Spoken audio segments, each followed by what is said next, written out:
Welcome along to week 17 of the Mayo Football Show podcast. This week we take a break from all the league action and concentrate on the quarter-finals of the Connacht Gold Super Cup and the Connacht Gold Premier Cup. And it's with the Super Cup that we start. Castlebar Celtic came from a goal behind at half-time to record a 3-1 win over Premier Division side Glenhest Rovers. After going a goal behind in the first half, Nicky Canning had them on level terms immediately after the break, and Eamon Green put the home side in front 8 minutes later. The next goal was always going to be crucial, and it fell to Celtic when Corey Scahill got Celtic's third with 10 minutes to go. Westport United needed extra time to get past the challenge of Kiltimagh United in a fiercely contested tie on Saturday evening. After a goalless first half, Westport went in front with 20 minutes remaining when Darren Brown finished brilliantly from inside the area when he got on the end of a right-wing cross from Adam Mulcrone. Kiltimagh were back on level terms though 10 minutes later when Liam Groarke calmly slotted home a penalty after Brian Morley was fouled in the box. The tie went to extra time and Jasper Frisch scored a goal in each half to secure his side's place in the semi-finals. Frisch kept us cool to finish past Niall Walsh in the Kiltimagh United goal 3 minutes into the first half, and he sealed the win with an excellent finish on the volley just 2 minutes into the second half of extra time. We were a bit struggling with numbers today, but you couldn't see it on the team today. Everybody just put 110% in. It was absolutely amazing. It was a great game. Yeah, there was a spell in the first half where we put something like 20, 30, possibly even 40 passes together at one stage, which was excellent to watch. Yeah, we did well, but again, the last couple of games we were struggling on the last third of the pitch. Again today, we did that in periods, but I think at times we pulled it off as well. We had chances. It's just the final third, the finishing we need to still work on. I think we had 25 corners today. We could have finished it. So we do get up there, we just need to be more clinical. On Sunday, Westport United B were unable to cause a second shock result as they were beaten 5-1 away to a very strong Clamara side. Clamara's put in a very workmanlike performance to progress to the semi-finals. Danny Broderick scored twice, with the other goals coming from Danny Barry, Simon Butler and Oisin Brady. In the final tie in the Super Cup, Ballinatown also made it to the semi-finals with a second win in a week over Ballyglass after last weekend's victory in the West Arrow Cup. It was a much closer game this time around, but Mick Duffy's side progressed by 4-1. Jamie Cawley replaced the missing Binny Lavelle in the starting 11, and he impressed by hitting 2 goals, with Dylan McKee and Fabiano Macario also on target for the North Mayo side. Yeah, it is certainly.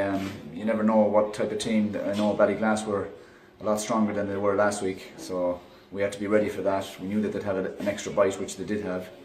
So it's about getting our lads up for it and making sure there's no complacency. And fair play to Ballyglass, they gave us a good game today and they battled hard, and I think we overcame that sticky part in the second half. We came through with some quality goals from Jamie and Fabiano, and great work rate from the whole team really to make sure we got through. I suppose it's the second part of a trilogy really in the league game next weekend. That'll be extra bite as well, I'm sure. Yeah. It's just the next hurdle, and we've a few players coming back next week. We're missing a few obviously as well, because every week we seem to be missing players. But we've got that squad, which is great. And we've, like today, Jamie came back in. He was missing last week, but he's come in. He's chipped in with 2 goals. Benny was missing today. So look, we just keep going on to the next one. We need to work hard because Ballyglass are a good side, And do you think the doing well in the cup competitions helps when it comes to the league games as well? I'm not sure. Momentum is always a good thing, and a few weeks ago we had a not so good performance against Kilmarnock, but the cup helped us.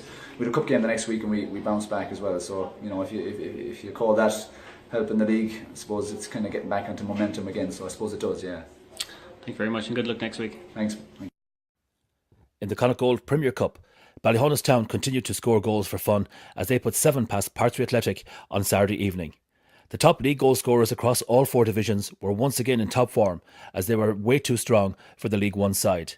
Deo Addix hit 2, with the other goals coming from Alan Canny, Samson King, Gary Higgins, Hamoud Atavani and an unfortunate own goal too.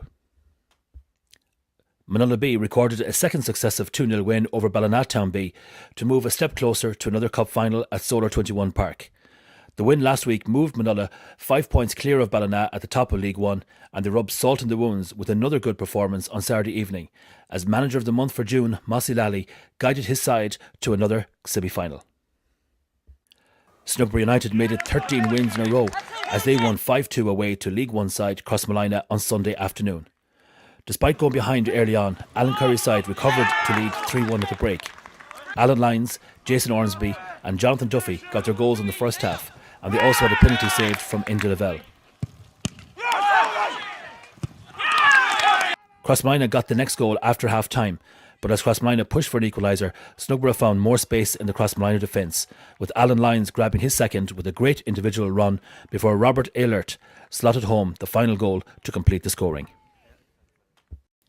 Next week, it's back to league action for the top two divisions in the Super League. Once again, Ballyglass face Ballina for the third weekend in a row. Eris Ainthia face Castlebar Celtic, Straden Foxford take on Claremorris, Ballyhane takes on Westport United, and Kilshemonlock United make the short journey to Manola. Two really big games in the Castlecourt Hotel Premier League coming up next weekend that could have a long-lasting effect on who wins the league and who gets promoted as well, when Glenhess Rovers take on Ballyhonus Town and Swinford face Snugbury United at the top of the division. Also next week, Achill Rovers take on Westport United B, Con Rangers face Bangor Hibs, and Ballyglass B face Fahy Rovers. And it's a really big day for football in North Mayo next week, when Hollister take on Ballina United in the McDonald Cup final, and in the Toner Cup final, it's Ballina Town playing Killala. And both those games will be taking place in Solar 21 Park. And finally, some regional news.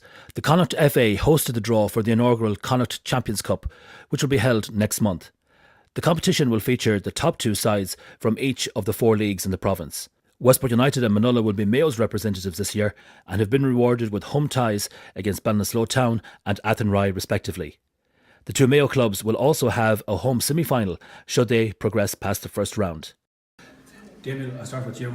A home draw in the quarter-final, and if we get through that, a home draw in the semi-final as well. Yeah, we got a great draw, to be fair, and meeting Athenry in the first round against Galway team, champions in their own league last year. I think you couldn't ask for more mouth-watering game, like, you know. Yeah. And Chris, it is, as Jamie said there, it is a mouth-watering game, you know, and right bang in the middle of the season. Is that going to give the Mayo clubs an advantage? Hopefully. Well, we're in the middle of a season, as you said. Hopefully we should be a bit sharper than them, and we'll give it a go and see how it comes. But I don't see why we can't beat them. We're well able to, you know.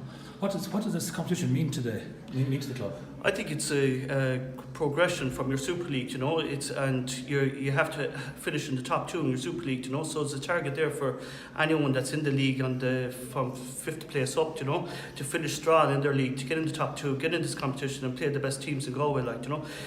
Connacht Cup doesn't give you that opportunity because it's on the day, you know. So this Champions Cup is all about the champions, you know.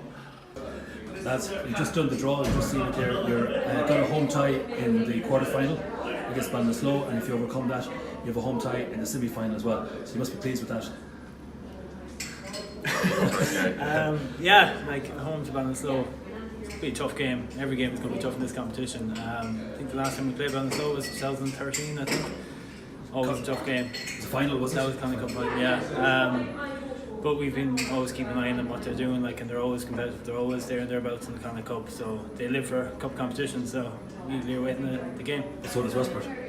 So do we. So hopefully we're due a good cup run as well. So hopefully this year this kind of competition we're looking forward to now. So it's away from the domestic game. So see what happens. And James, it's right in the middle of your season when you're at the peak of the season, really, which is unusual for a Mayo team going into a national or a regional competition. Yeah, usually with the FAI Cup or the Connacht Cup, we're kind of hitting pre-season at that stage. The lads aren't 100% fit, but we should be matching them now, if not maybe a bit ahead of them in terms of fitness, and it's a good chance for younger players in the team maybe on the fringes to show what they can do. Managers can use this as an opportunity to maybe play them sorts of players to get game time under their belts and maybe push them for the league, and be a good stepping stone then for the Connacht Cup and the FAI Cup then next year. And it's a brand new competition. History will be made when the first winners goes on to it. No one else can be the first Yeah. Would you it's fancy always- yourselves to be the first? We'll always fancy ourselves. You know, we've won the Mayo League now the last few years, so it'd be nice to test ourselves now outside of Mayo and see if we push on, see what other counties are up to, and see how good they're getting on with their leagues. So. And Gary as well, that town so far ahead, it's going to be very hard to catch them. But this gives incentive to all the clubs to play for that second place for next year. Oh yeah, well, like it's with the league now, Ballina are the team to catch. We're always going to keep going after them. Like, but yeah, definitely to come second, you get into a competition like this, definitely something worthwhile. Like, so we're all looking forward to it. Well, best of luck. Cheers. And that concludes another episode of the Mayo Football Show podcast for another week. Thanks for watching, and hopefully we'll see you again next week.